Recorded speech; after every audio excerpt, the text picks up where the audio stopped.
panel was recorded on Wednesday morning, May 12, 2010 at Hotel Albuquerque. The candidates featured are Janice Arnold-Jones, Pete Dominici Jr., Doug Turner, Susana Martinez, and Alan Way. The candidates were given an 8-minute opening statement followed by audience questions and a 1-minute closing statement. We begin with Janice Arnold-Jones. All right. So why do I want to be governor? Great question. We're broke. I can hardly wait. For those of you who don't know, I am Janice Arnold-Jones. I am a small business owner and manager. I grew up here in New Mexico. I graduated from the old Albuquerque High School, went to UNM. I married a gentleman from Santa Fe who joined the Navy, so I'm a Navy wife. I'm a mom, I'm a soccer coach, and a legislator. And through all of those things, I will tell you why I am running for governor. It's because I care very deeply about what happens to the people in this state. I've also lived here since 1963, and in 1963, I moved to the state of potential. But guys, we're still in the state of potential. When are we going to change that? I'm ready to move on to the state of excellence, state of prosperity. Pick one, but let's get off the dime because we have a buried treasure here in our state and we're not using it. So as a legislator, you know, I have had a front row seat on a number of issues, not the least of which is ethics.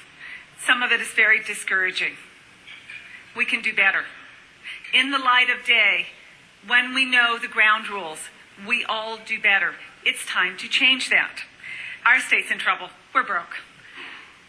One of the really sad things about being a legislator is I got to sit ringside as we built a budget that was set at about $5.3 billion.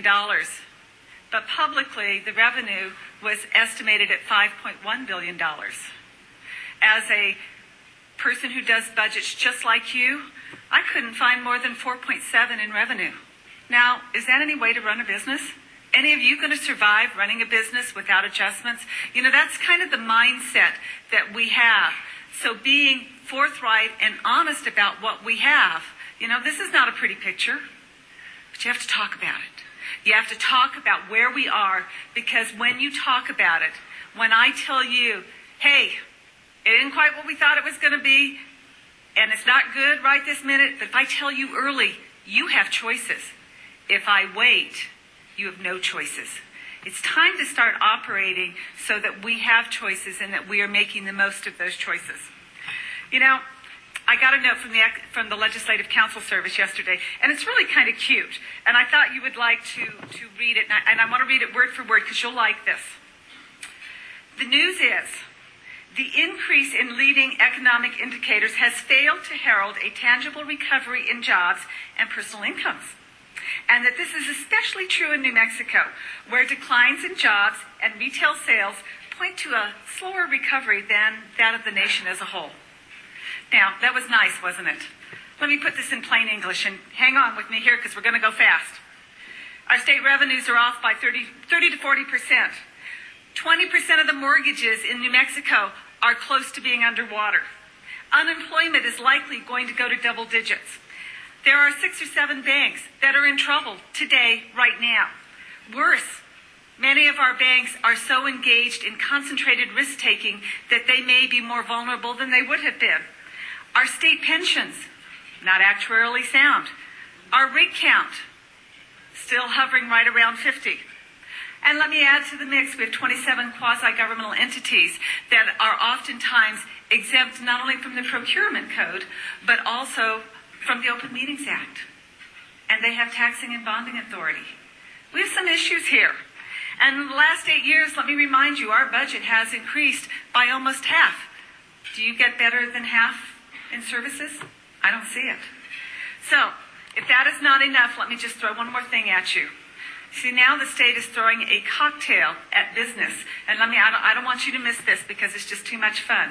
Here's the cocktail. CID, EIB, OCD, DOTTRD. Enough to choke a horse. And that's what's happening. So it's time to look at all of these issues in their detail. Peel the covers back and let's make a better government. You know, when you're broke, you have an opportunity and the time is now. So if I sound just a little bit angry, it's because, you know what, I'm really ticked. When I was first elected, we had $1 billion surplus. We have no reserves today. You know, I get angry because my colleagues on the other side of the aisle do not understand that government jobs do not provide the same revenue stream that the private sector does, which is my argument for creating a stronger private sector. I'm angry because we keep throwing money at education, and the results are extremely poor. In fact, since I have been elected, we have gone from 49th in the nation in math, science, and engineering to 50th. And it's not for lack of effort, but what we're doing is not working. I'm angry about the cost of the train. And I'm angry that over our objections on the floor, we were told, pass the bill, you'll find out what it costs later. I'm angry with my own party. I sat in my own caucus. And you know what? They trotted out Nicole McCluskey with a poll, and they said, everybody in the state loves the train. Don't talk about the train. Well, you know what? Our train today cannot pass a cost-benefit analysis. It is sucking money, just as we said 3 years ago, away from education. Can you all build without a cost-benefit analysis? I don't see anybody shaking their head yes. These are basic things that we need to do, and these are tough decisions. And so do I like to just pick on the train? No, from New York it sounds cool. From here it's breaking us. So we have to look at those things. And I'm also angry about the fact that we have gone through things like the nursing home bed tax, the film incentive programs that actually makes it an unfair playing field. I'm angry about the fact that we are giving driver's licenses to illegals. Good argument. If we do that, they'll buy insurance. When the insurance lapses, who checks? Nobody. We can fix these things in our state government. But my point is, you have to know enough about the details to know where we can go.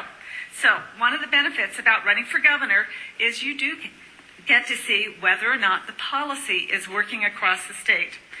I was just up in the northern part of our state, and really interesting ways about some of our policies and some of our regulations actually work. CID. How many of you have been held up for an inspection for over 2 weeks, and you had crews standing around waiting for your inspection? We are making ourselves not competitive in the region. You go to Utah, you go to Colorado, you go to Texas, and we're competitive. It's not the big stuff. It's the little stuff, like CID, that is making us uncompetitive. This is a brilliant state. We have resources that should take us over the top. We should be leading the nation as an energy exporter.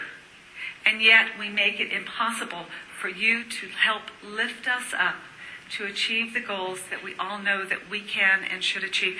I want to be your governor because I have been there on the front lines. I know enough of the details to know how this works, to ask the right questions, but more importantly, because I have a vision about where we can go. Thank you so much.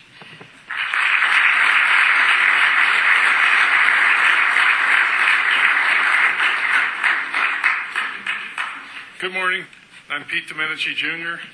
And to decide why I'm running for governor, I usually get up in the morning and read the Albuquerque Journal and see what kind of disaster has occurred the day or two before, or what kind of action the state's taken. I was in a hearing in Santa Fe Friday afternoon, and with the Hazardous Waste Bureau, and the bureau chief was scurrying around and had to take a break and told everyone he was dealing with the governor's office and the secretary of the Environment Department on an issue other than Los Alamos, which was my issue that I was working on. And sure enough, the headlines in a couple days was the Environment Department taking on Kirtland Air Force Base over the avgas spill, making front page headlines and showing, in my opinion, greatly over dramatizing and overstating and embellishing the circumstances related to Kirtland, which, from my standpoint, is one of the jewels of New Mexico and one of the jewels of Albuquerque. And up there, I saw in action how our state government was working to get a front page story to put a nail in Kirtland Air Force Base over an issue that should have been addressed with a sit-down meeting, with information exchange, with the city of Albuquerque at the table, and people with looking at that issue realistically and deciding how are we going to deal with this problem that's a community issue, but it's not a front-page story, and it's not something that we need to scramble around and make a crisis out of, and send that kind of message to the Department of Defense when one of the few successes we've had in the last 5 or 10 years is continuing to grow Kirtland and continuing to expand its mission and continuing to build that base, which we can build other private sector entities off. And I've seen that over and over again, where the state government takes what is an economic jewel of this state and an economic driver and an economic foundation that we can build on and makes it a target. And eventually, when you do that enough as a state and you take your valued assets and continue making them targets and continue shooting at them, and you have a global economy and you have a competitive national economy and you have other states looking for projects and actively competing for missions, those missions and those projects leave New Mexico, or they don't look at New Mexico, or if they look, they move on. And so what I've seen, and that's why I was kind of being facetious, but I wasn't really, is when I see the state of New Mexico from the executive branch, and that was a completely executive branch decision process that didn't involve any other branch. When I see that as a deliberate course of conduct that's carried out over a series of years by putting cabinet officials in office, and then issuing press releases out of Santa Fe, targeting other entities like that, targeting Los Alamos, targeting WIP, targeting Kirtland, targeting private sector businesses, and then we wonder why we don't have a private sector. We wonder why we have growing unemployment in everywhere except small pockets where we've had successful ventures that have been able to sort of hold out or avoid these kinds of attacks. To me, it's pretty obvious. The people in Santa Fe don't want to encourage business to come to New Mexico. They don't want to encourage federal projects to grow in New Mexico. They don't want to encourage multiple use on federal land in New Mexico. And that's what New Mexico is. And so they have put us in a position where we have been totally reliant on natural gas revenues and a couple other industries. And when those started to go south 2 or 3 years ago, it was too late to make any changes. And even though we had an opportunity over the last 2 or 3 years to make some changes, we've still gone even further and become more and more extreme in light of a more dire state economic situation. So when I decided to run for governor, I looked at this field of candidates, all of whom I respect and have had a great time traveling with and speaking on forums like this with, and I said, maybe I can add something to this group, to the experience of this group of candidates, because I've been involved in these kinds of projects over 20 years throughout the state of New Mexico. I have seen what $300 million of payroll has done to the Carlsbad, Eddy County area, and the WIP facility has changed the face, really the environmental face of the Department of Energy in the United States. It's the crown jewel of DOE environmental cleanup. And they had to fight tooth and nail, but they made it in New Mexico, and now we have a chance to build on that. And when the Albuquerque Journal publishes an article saying, this is a valuable resource, why don't we consider expanding it? The community supports it. It hasn't had any problems. It has been a success. It's created transportation for the entire southeast corridor of New Mexico. The very next day, we have a skull and crossbones editorial from the Secretary of Environment in the Albuquerque Journal saying, how dare you consider, whether it's the business community or the newspaper or whoever, how dare anyone consider expanding this facility in our state, really with no justification at all. It's just an off-the-cuff, political, special interest response to what I thought was a thoughtful statement by the Albuquerque Journal saying, we have a resource here, why don't we build on it? And we also have a national need to deal with nuclear waste, and we are at the forefront in the world. Why don't we build on it? And the first thing we get from our state is a skull and crossbones. That's literally what was in the center of the editorial. That's the same kind of attitude that drives this Kirtland headline that we saw within the last week or so. So my background is the last 25 years, after I graduated from law school here, I've represented, like a lot of you, probably cities and counties and government entities, because you have to make a living in this state. But I've seen the impacts of state government get worse and worse over the last 8 years. I understand how to deal with those issues. I understand the impact the state's regulation has on communities. It needs to end. We need to diversify our communities, diversify our economy, broaden our economic base, become friendly and welcoming to business, and it needs to start at the executive branch of the state government with a change in attitude, which I think means an end to the one-party rule we have there, and means a governor who's knowledgeable about these issues, understands the impact, and is able to go into these agencies and change this attitude, go out to the public and change this attitude, and go to the media and change this attitude. So that's my goal in this race. I'm glad to be here, and I look forward to a few questions. Thank you.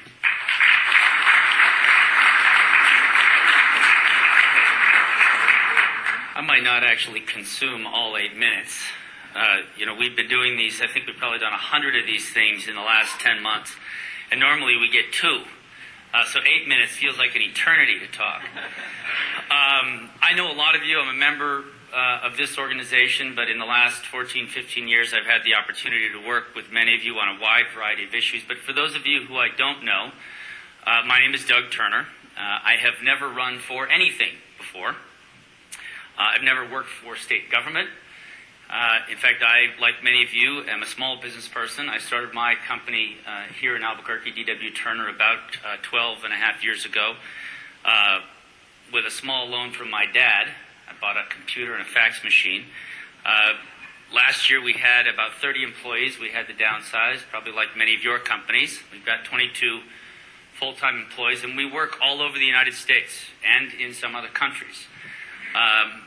We've had opportunities, and we have, in fact, had offices in other places that are really much easier to do business. We had an office in Dallas. We have an office in Phoenix. And yet, I always come back here, and we have all of our employees here. And so I like to say to people as I travel around the state that those of us who are in New Mexico doing business here are not doing business here because it's a great place to do business. We're doing business here because it's a great place to live. And my vision for this state is really to create a state that is a great place to do business, and it is as good a place to do business as it is beautiful. Arguably, we have one of the wealthiest states in the United States when you consider our natural resources, our history, our culture, our geography. Traveling around this state, you get the opportunity to see all that. We have had periods of time in our history where we have had great government, where we have had government that is fiscally responsible, that does what is right for business, does what is right for people who need good government services, and focuses on improving what we have in our state. And then there are periods of time where we have had miserable government. I was joking before I came in here that the last economic forum meeting I came to was when our Lieutenant Governor Diane Dennis actually showed up, and I think you had more people. Didn't you? You sure? I think what you've done here is you put it in a smaller room to make it look good. My last foray into politics in New Mexico was when I ran Gary Johnson's re-election campaign in 1998. And while we may not have all loved everything that Gary did, what he did do was leave this state in some of the best financial shape that we've ever been in. We were one of 2 states in the black when he left office in 2003. And today we are one of the top 5 states in the United States in our debt-to-budget ratio. We have spent hundreds of millions of dollars, I think unnecessarily, in enhancing and in increasing the size of our state government. Today we have somewhere in the range of 5,200 new state employees. Add to that 2, 3, 4, 5, 6, 700 political appointees, depending upon what Larry Barker has discovered from day to day. And then a whole new class of state employee, which is the temporary employee. We're spending upwards of $300 million a year on all these folks. And the only thing that I can see that has really happened is that there is now no place to park in Santa Fe. Because you've got so many people working up there. And yet our legislature has gone back into session twice this year alone, initially to make cuts. And the first day of the legislative session, I met with our former governor, Gary Johnson, in a blizzard outside of the Roundhouse, standing, two of us with protesting signs. He was wearing his Mount Everest outfit. It looked like the Stay Puft Marshmallow Man. And you know what? Diane Dennis had a runner come out with a press release and says, I refuse to support tax increases unless we have significant spending cuts in our state government. And you know what we got in spending cuts? Almost nothing. But we did get $230 million in tax increases. But the interesting thing was the entire day while we were standing in the snow, and I have a newfound respect for protesters after that because that's not easy work, is everyone in Santa Fe driving by that Roundhouse, and there are only 17,000 Republicans in Santa Fe, so I know that most of those folks were Democrats. Everyone driving by was honking their horns and giving us the thumbs up, except for one guy who drove around 3 times and gave us the finger. But what that tells me is that this state is tired of what we have right now. We have so much fatigue with the kind of government that we have in Santa Fe. And that there is no expectation that should we elect Diane Dennis governor, that anything will change, that people are looking for something new. We went out and polled before I thought about getting into this race. Is there a way for someone who has never been elected or someone who has never worked for the state to win this? And we polled 4,000 Republicans and Democrats. And what we found, this is last year, even last July, that 33% of Democrats had no intention of voting for Diane Dennis. That 66% of Republicans were looking for someone young, fresh-faced outsider. Republicans are often, should be held responsible for much of what has transpired in our government nationally. We took power and we abused that power. And now we have a president and a Congress that most of us in business can't stand. But I would suggest that what they have done is given us a huge opportunity. I travel around this state. I don't know how many tens of thousands of miles I've logged in the last. Ellen and I used to have an argument of who had traveled more. And there is enormous energy in this state for new blood. And there are people who most of the time just spend their days watching Fox News and shouting at the television, which I'm sure some of you have done yourselves. And now those people are getting out. They're coming to places, lunches or breakfasts like this. They're going to protest. They're joining tea parties, and they're getting active because people are tired of what we've got. We have a state government that needs to be significantly reduced, and I've proposed getting rid of as much as 5,000 people over the first 2 years of my administration. I've proposed terminating all the political appointments, paid political appointments that we have in Santa Fe. I've also proposed, looking at important things to families, such as education. We have an education system that we continue to spend more and more money, and we get less and less. And I believe in vouchers. I believe in charter schools. I believe in supporting homeschoolers. But if we don't look at these bread and butter issues that drive this state, that Republicans, Democrats, independents are passionate about, making sure that people have jobs, that we fix the fact that we have 46,000 people out of work in the last 18 months, we will lose this race if we don't focus on these issues. And so I would leave you with this. Ronald Reagan said that much is asked of those who are chosen to lead, but much, much more is asked of those who are doing the choosing. It's you and the business community who are doing the choosing, and it's the people of New Mexico who are doing the choosing. I would ask you to consider that we elect Republicans in New Mexico who come from the outside, Republicans in New Mexico who are business people, who are independently minded, and who are prepared to take a chance, and more important, who don't need the job. So I ask for your support, and I look forward to your questions. Thank you.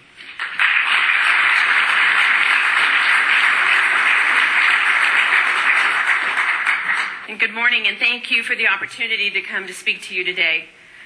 I want to be your next governor because this election is about delivering results. This election is about taking back our state. This election is to make sure that we don't have 4 more years of the same.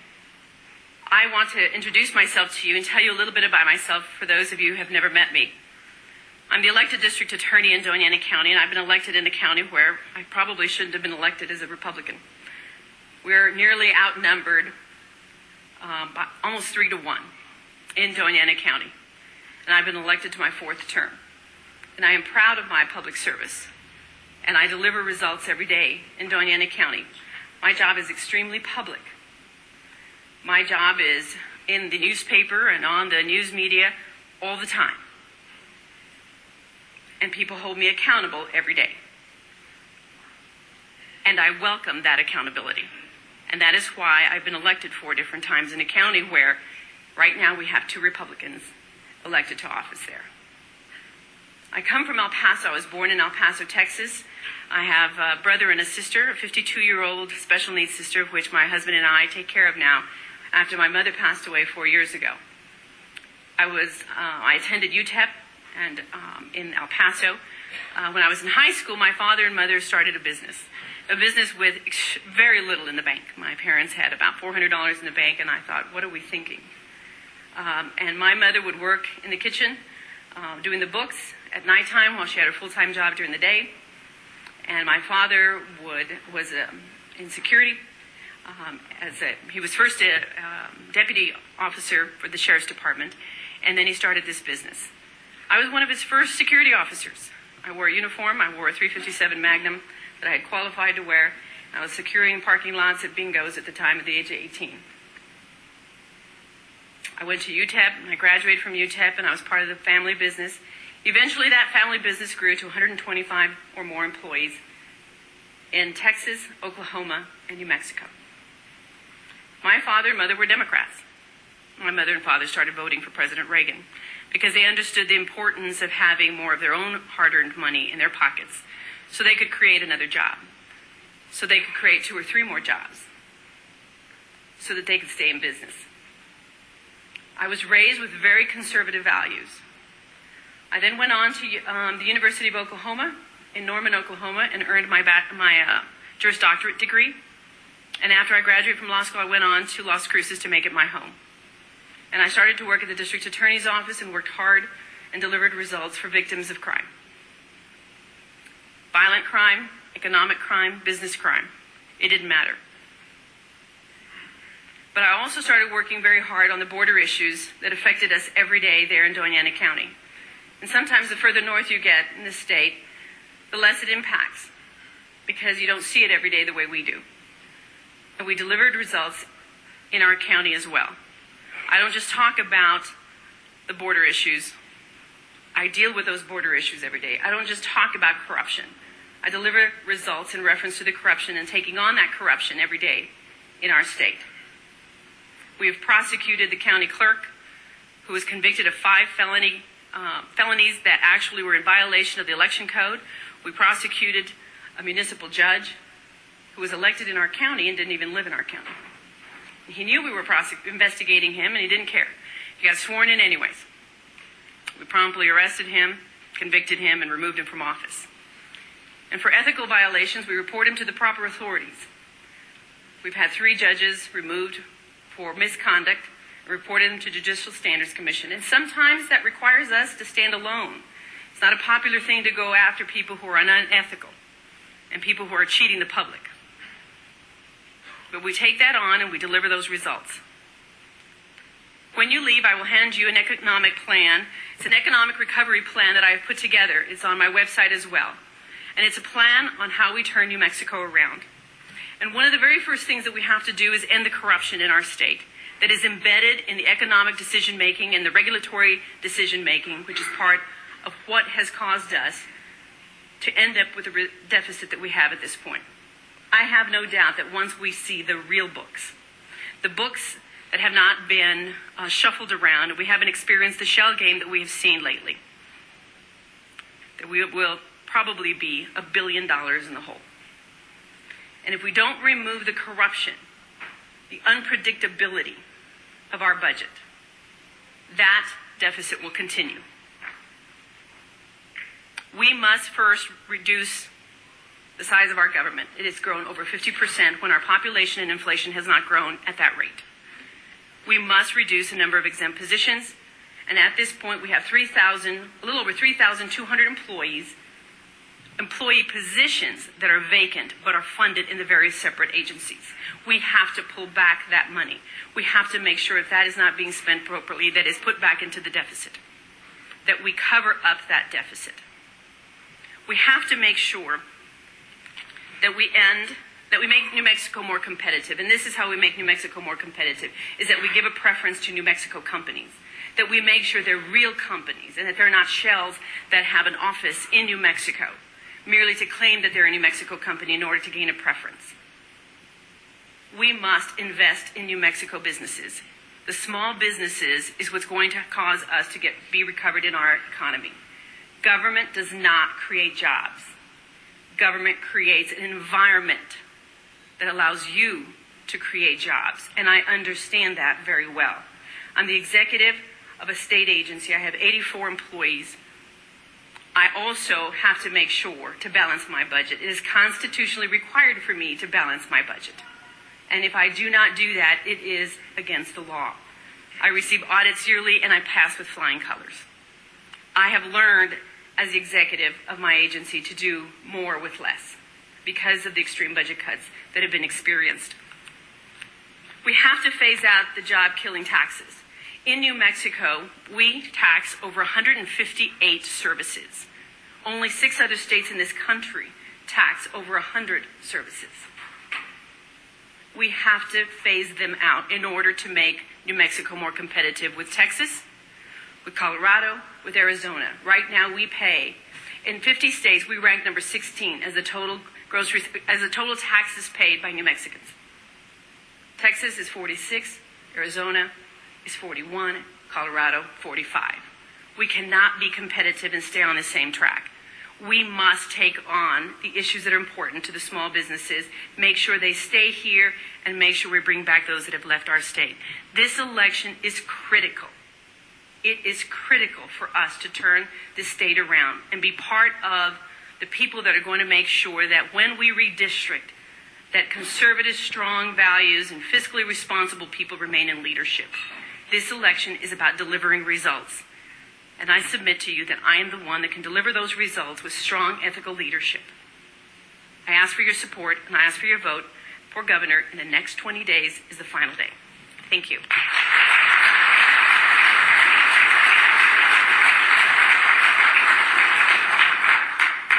Ladies and gentlemen, friends, and neighbors, thanks for having me. I'm Alan Way, and I want to compliment my colleagues that preceded me. Every one of their issues, everything they've said is appropriate. The one thing we've done on this campaign trail is we've agreed. We've agreed on what's important. We haven't stopped agreeing. We all bring different things to the table based on our backgrounds, no question about it, but we agree on the issues. And that bodes well for New Mexico. So who am I? Well, I'm a businessman, CEO of CSI Aviation Services, Inc.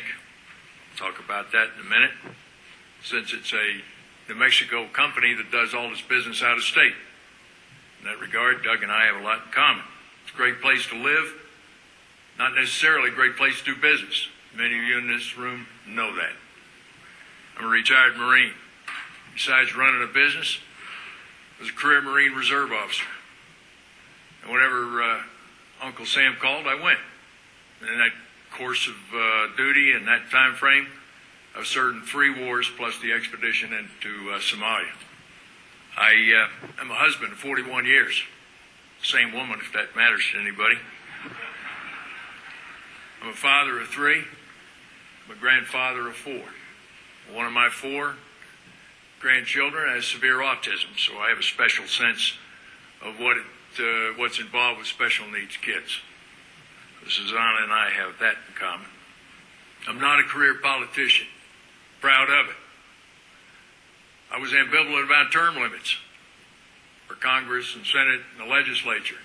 Ladies and gentlemen, I'm an advocate for term limits because career politicians in both parties are part of the problem.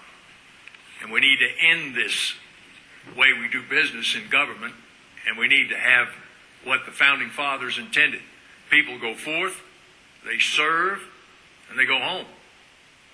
And I'm coming to politics late in life to do exactly that. I'm running for governor. It's the only office, only elected office I'm going to run for. If I'm elected your governor and my report card's good in 4 years, I'll stand for re-election.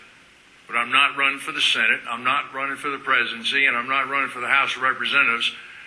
So what that means, if I'm your governor, I don't have to worry about making an unpopular decision. Or I have to figure out what I'm going to look like 4 years from now. Ladies and gentlemen, I don't care. And for those of you who know me, you know I'm telling you straight. I don't care. And what do I believe in? When I first started this quest, that was a simple answer. Common sense. Common sense and pragmatic solutions. 90% of what a governor does has nothing to do with party ideology.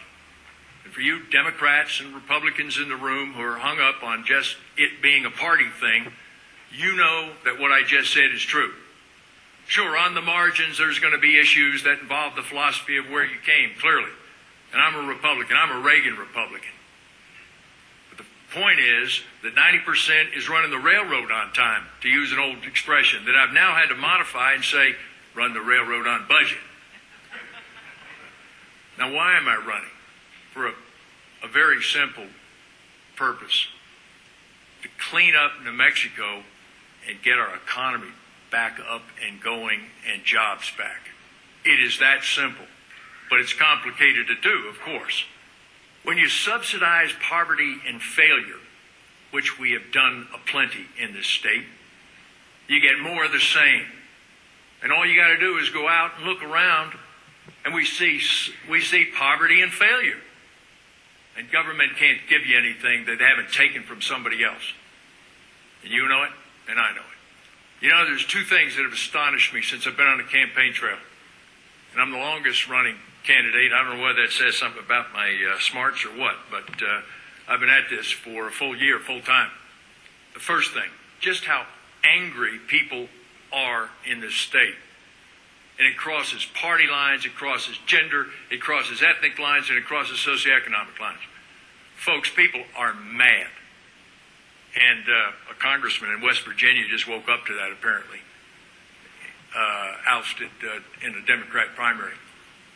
And the other thing that astonished me, and that's more germane to why you're in this room today, how indifferent to business at best and how anti-business at worst elements of our state government are. And it's unconscionable to me that our own state government, which, by the way, folks, belongs to us, doesn't belong to them. They don't own it. We pay for it. It's ours. This is a state government that punishes business. This is a state government that's been driving businesses out of our state. And it is nuts. Absolute nuts. So you don't see it in the Rio Grande Valley. You may not see it in Albuquerque, what happens out in the fringes in the oil patch and down in the dairy country. But I can tell you, it affects us all in this state. And it's got to end. I'll make it end. So our focus clearly is on the economy. No question about it. But along with that, you can't fix the economy truly long-term without fixing education because it's inextricably linked. 100 years ago, a kid could have a third-grade education in Bale Hay. Can't do it in 2010. You got to have a modicum of literacy. We've got a 21st century economy. So if our labor pool is filled up every day with kids, that half the kids are dropping out of high school, folks, we got problems. We have no choice to fix that. It's not a Republican problem. It's not a Democrat problem. It's a New Mexico problem. Oh, there's one special interest group that stands in the way. Teachers' unions. Yeah, they throw the kids under the bus. They don't care about you. They don't care about me. So I'm prepared to take them on. I'm prepared to be sued by the third day I'm your governor. The ACLU is going to probably make me out to be their poster child. It's okay. It goes with the job. We're going to fix it. We're going to turn that trend line back up where it belongs. Thank you.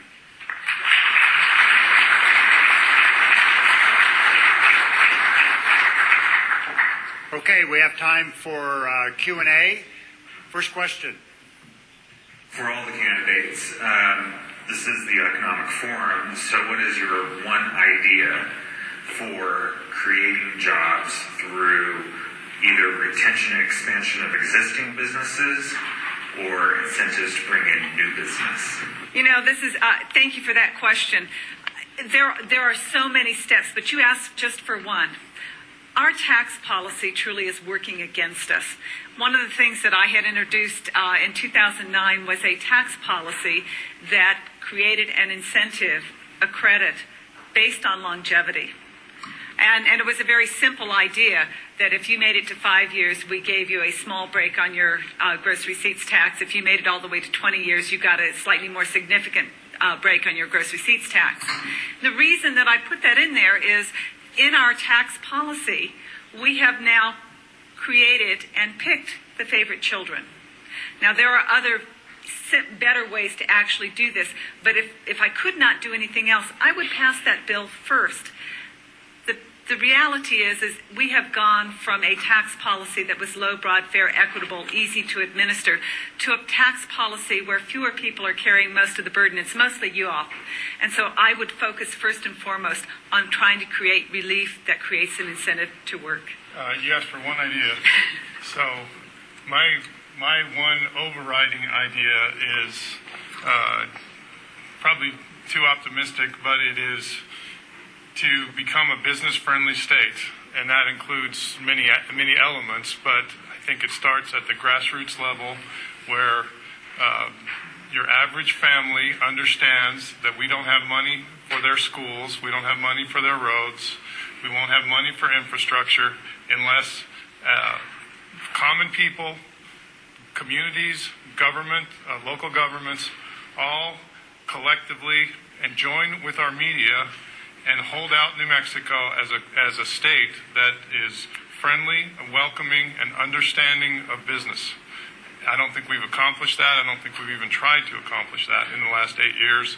And I think the states around us have moved in that direction, and that's why they are showing greater success than we are, and that would be my objective. I think we all want a better tax structure. I think we all want a more business-friendly environment. One of the things that I think that our state should spend more energy focusing on is growth of homegrown small enterprises in New Mexico. If we were to have all the small businesses in the state hire just one person, we would probably wipe out our unemployment rate in the state right now.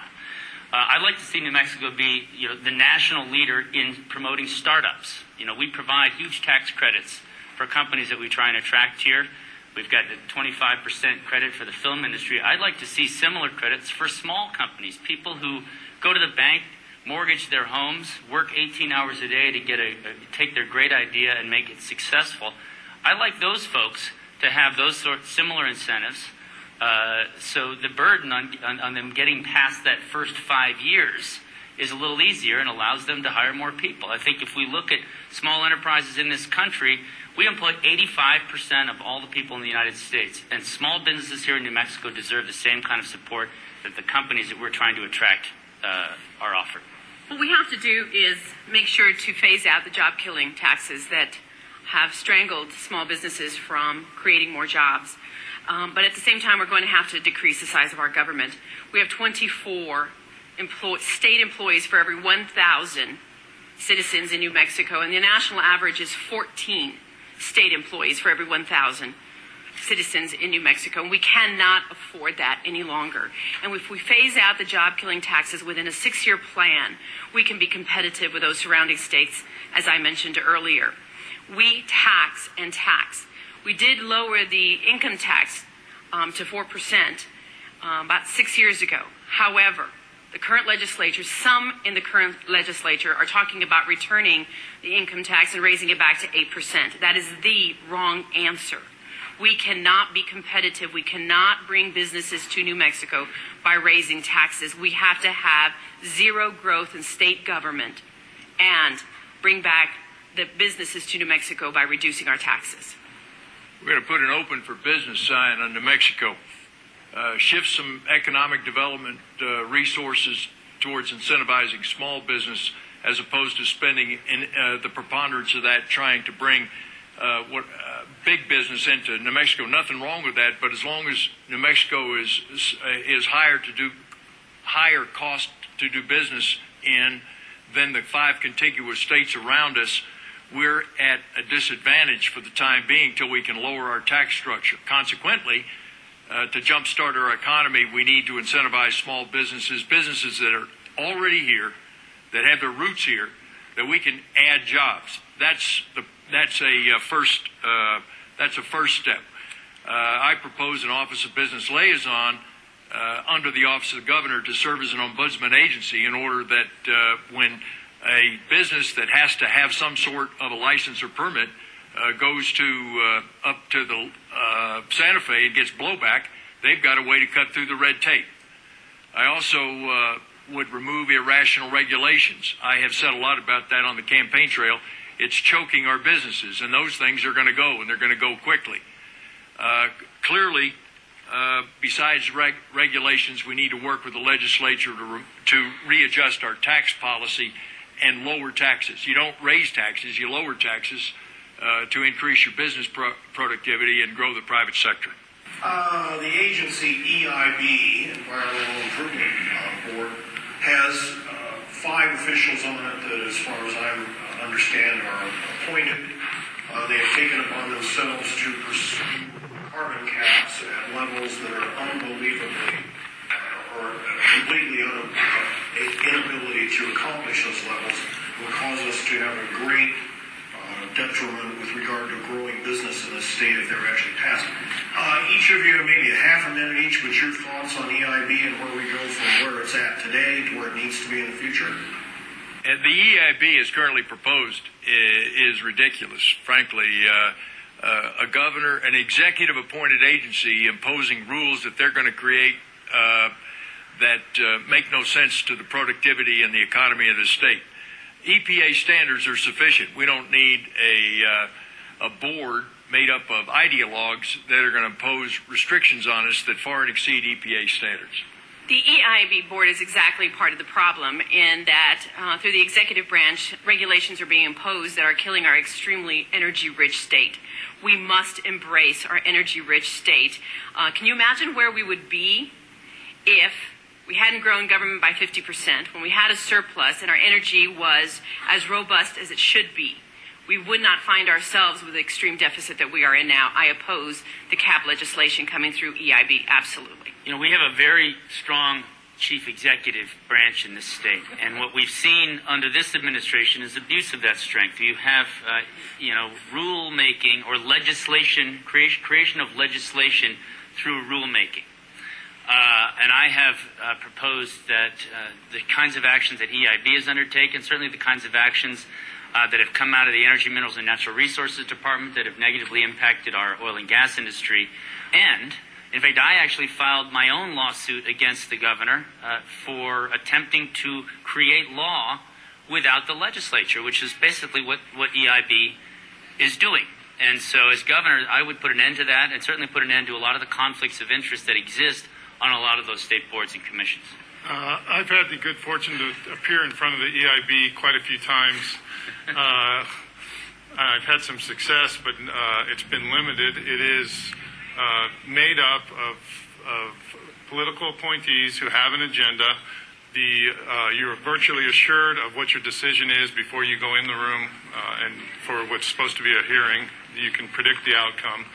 And cap and trade is really the ultimate expression of what that entity is, because we are targeted for cap and trade by national organizations because that agency is so predisposed and so biased that we are not only subject to this proposed regulation that makes no sense, but we're targeted to start that throughout the state, throughout the country, to be the starting point.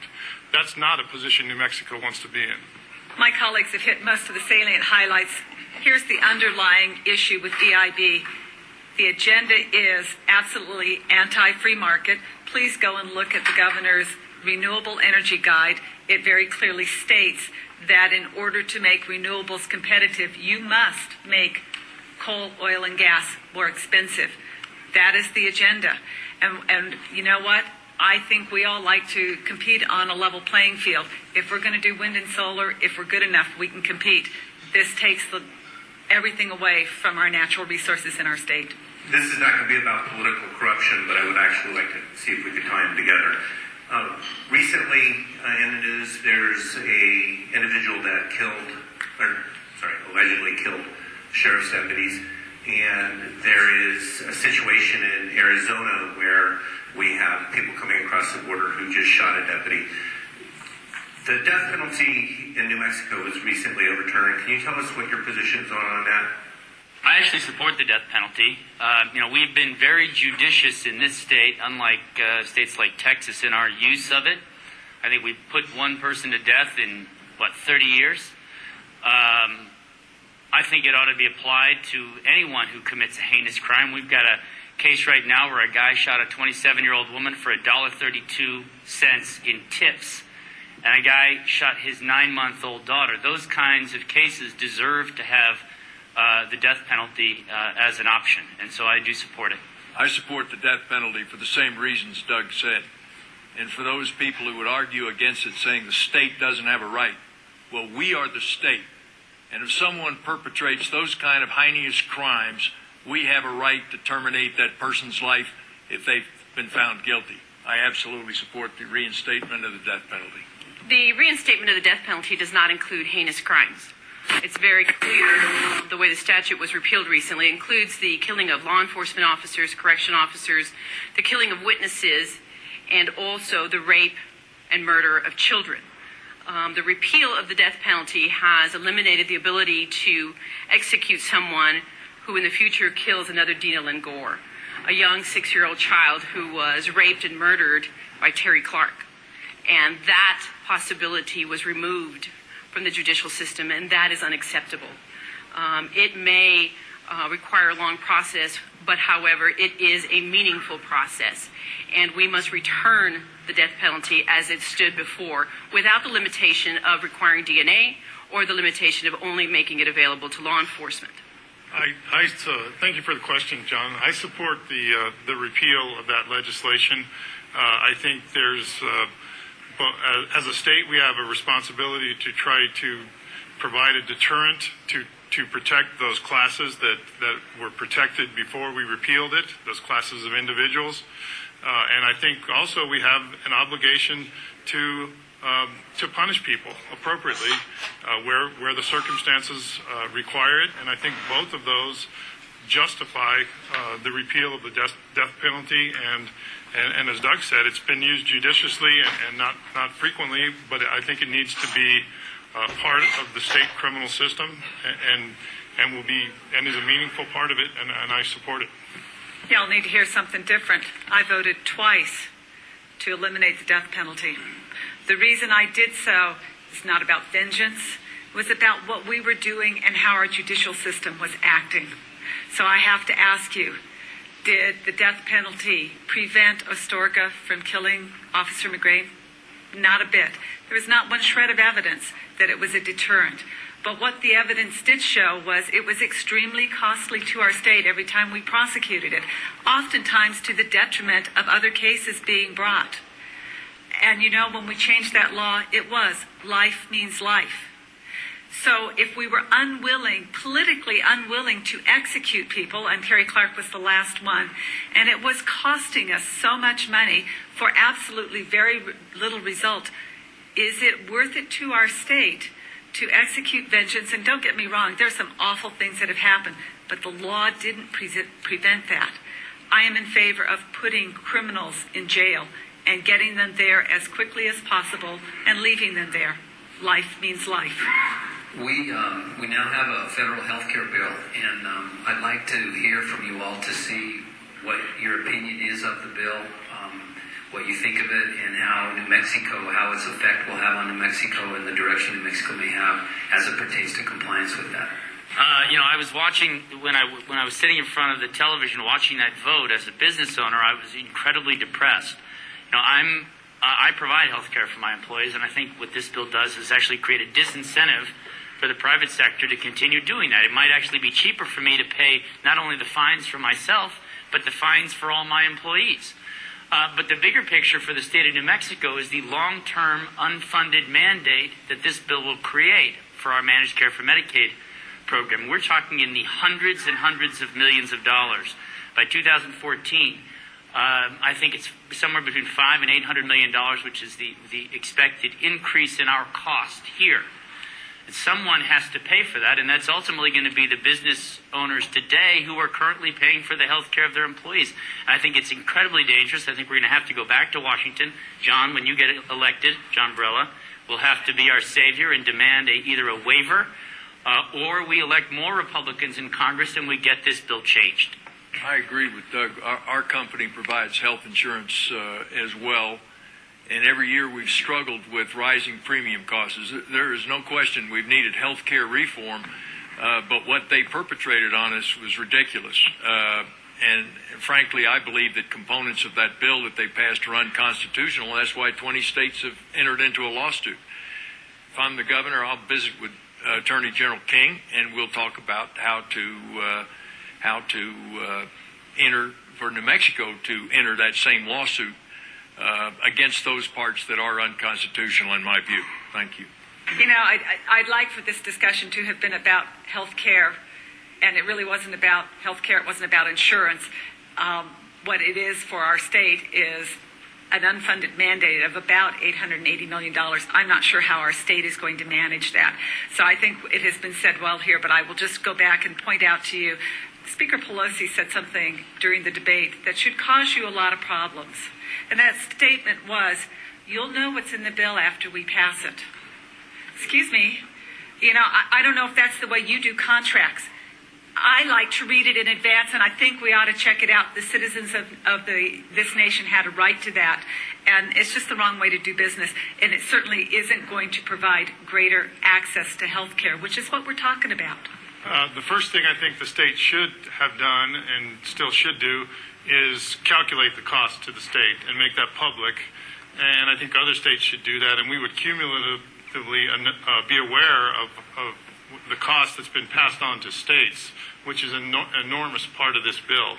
And if that were made public, I think more states would be in a position where their citizens would demand action like the 20 states that are challenging the law, because it is this unfunded mandate, and it also is this enormous cost shifting from the federal government down to state taxpayers.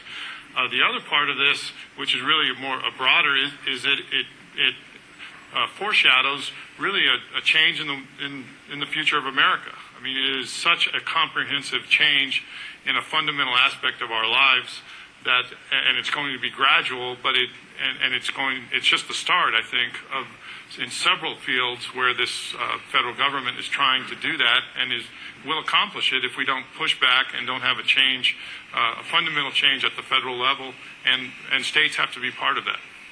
With this unfunded mandate, we're going to be probably bringing in another 170,000 individuals under Medicaid.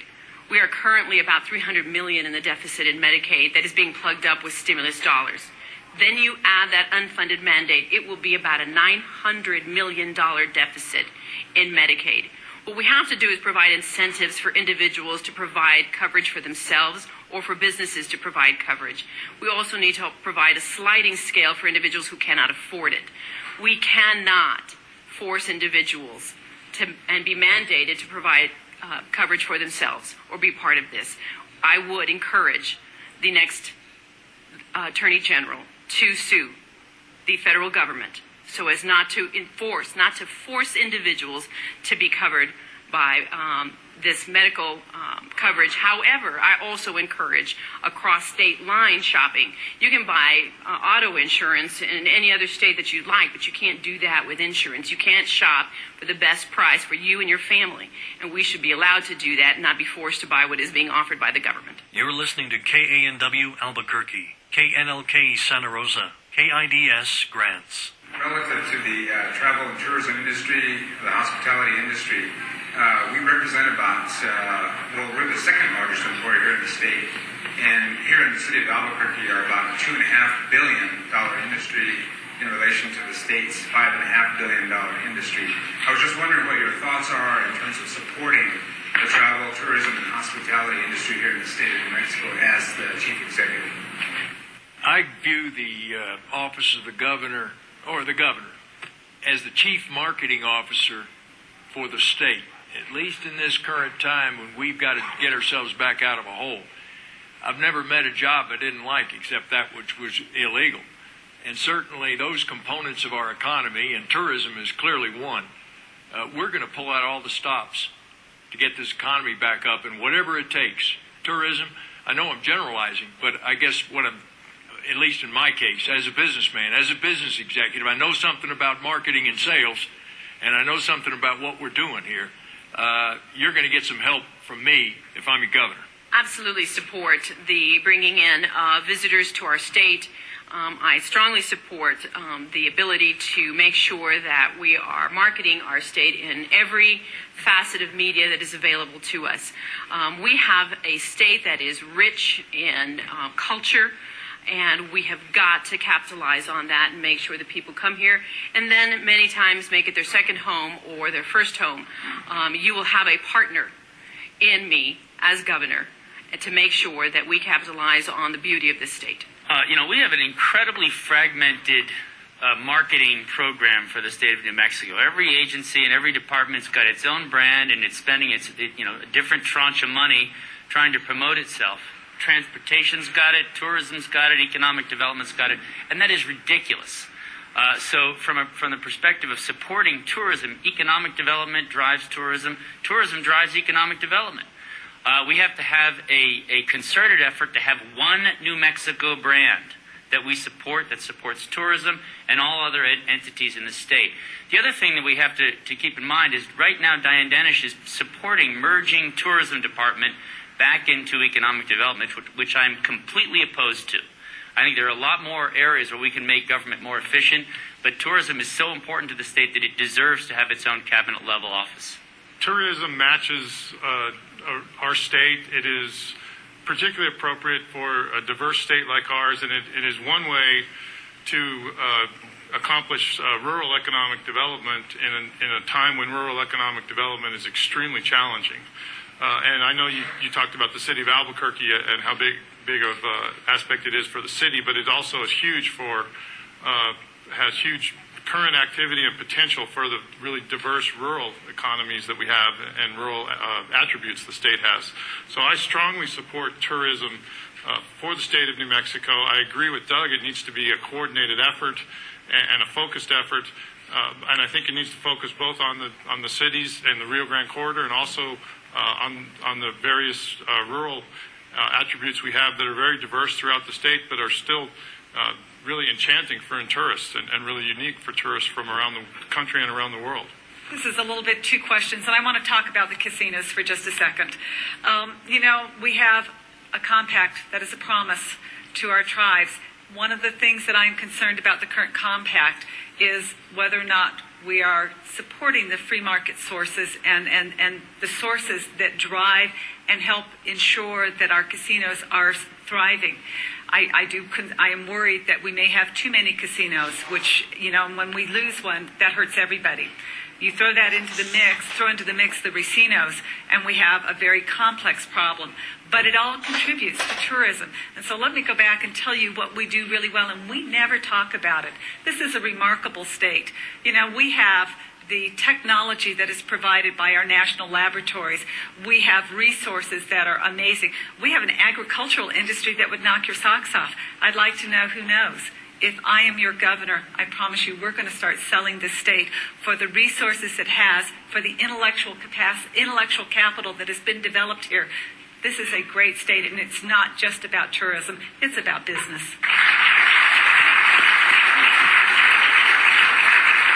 Just 1 minute to wrap up, and we're going to go in reverse order. We'll start with Alan and end with Janice. Ladies and gentlemen, thanks for having us. Thank you for the opportunity to talk about the issues. I see our problems with striking clarity.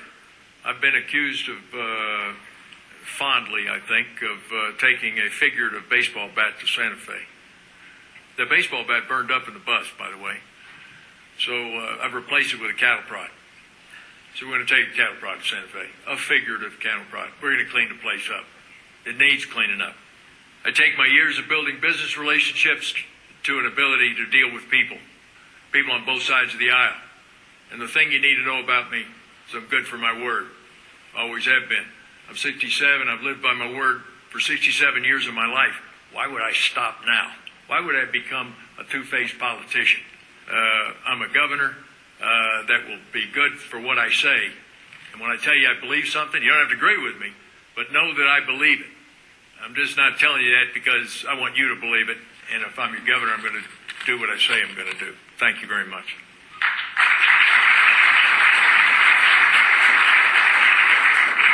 Ladies and gentlemen, this is a very critical time. We have an opportunity to turn New Mexico around, and we must grasp that opportunity. I have a record, a proven record for 24 years of delivering results. I have a record of fighting corruption. I have a record of taking on the issues on the border to make sure that our communities are safe, to make sure that we are not providing access to individuals who come to this country to commit crimes and to cause us harm. I have a proven record of being the executive of my agency, balancing a budget, and making sure that we do more with less. We have all five of us been involved in the political process at one time or another in our career. I am proud of my career. I have the character and the strength and the ability to deliver results for New Mexicans. And I also bring people together and bring them together as teams of experts that are qualified with their experience, so that at the end of the day, the political jobs aren't being handed out to friends and the children of friends, but the qualifications are the number one priority to deliver results to each of you. Thank you, and I ask for your vote.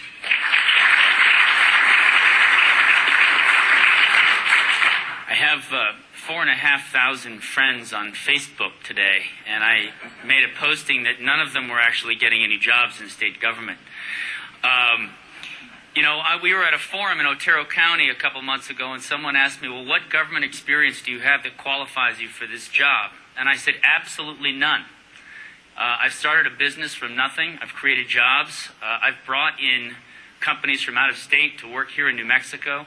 This job is a job that does not require experience in politics, but it does require experience in business. State government should be run like a business, and I firmly believe it. We all pay taxes, and we deserve to get great services for a low price, and that's not what we're getting. I firmly believe that the person to lead this state is a business person. That person is someone who doesn't need the job. I have two young children. I have a 3-year-old and a 7.5-month-old. So my goal is after 2 terms in office, my daughter will only be 8 years old, and I'll still have plenty of time to spend with her. This is an exciting time to get involved in politics.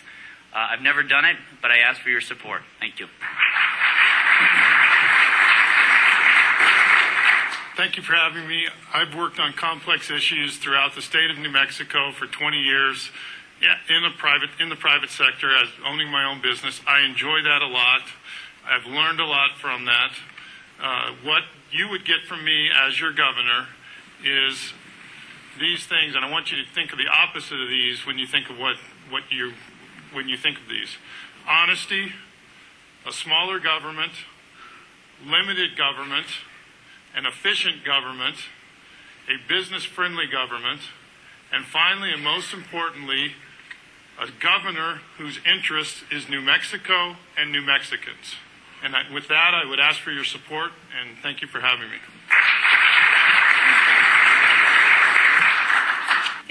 I think I am a politician. But if it's a career politician, I must have taken the wrong turn, because for 8 years I have served in your unpaid citizen legislature. In fact, most of us who serve, and we believe it is a privilege, end up paying for that privilege. It's about service. And I'm here to tell you, experience counts, not only in business, but at some point when you are going to deal with a large bureaucracy, you need to have an awareness of how it operates. One of the things that I bring to the table is that association, not too close, but close enough. And with that, I have an attitude and a mindset that as your chief executive, we're going to operate in the open. We're going to deal with our issues by debate, by an open debate, going forward fearlessly, believing that when you have all the information, we are all going to make better decisions.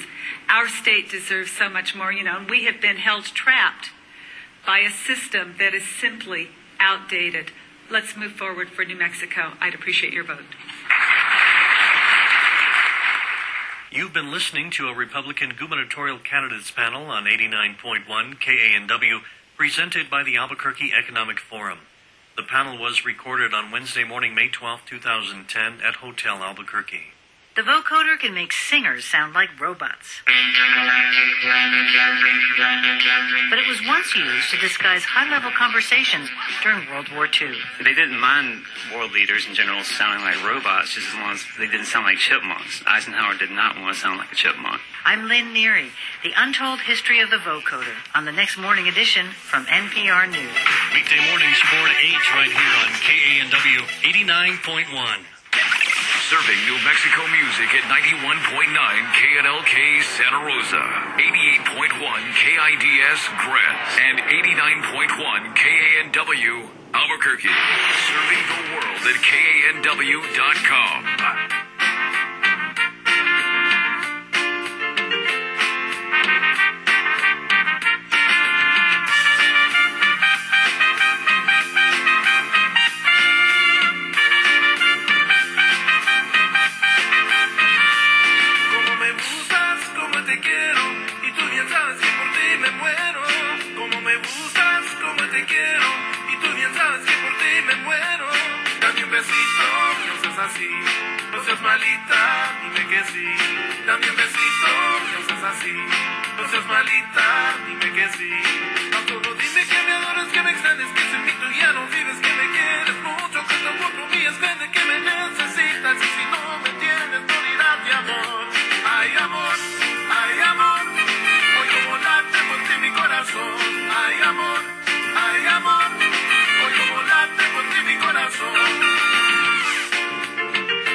Dime que me adoras, que me extrañas,